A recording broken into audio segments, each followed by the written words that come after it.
আপনাদের কালেমা কি? আপনার প্রশ্ন নম্বর 3, আপনাদের কালেমা কি? এই ব্যাপারে আমি নিজে না বলে যিনি আহমদিয়া মুসলিম জামাতের প্রবর্তক এবং প্রতিষ্ঠাতা, তার বক্তব্য আমি উপস্থাপন করতে চাই।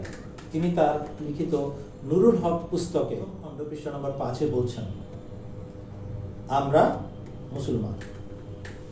হযরত মির্জা গোলাম আহমদ কাদিয়ানী আলাইহিস সালাম বলছেন, আমরা মুসলমান, এক অদ্বিতীয় খোদা তাআলার প্রতি বিশ্বাস রাখি, ঈমান রাখি, এবং লা ইলাহা ইল্লাল্লাহ মুহাম্মাদুর রাসূলুল্লাহ কলেমায় আমরা বিশ্বাসী।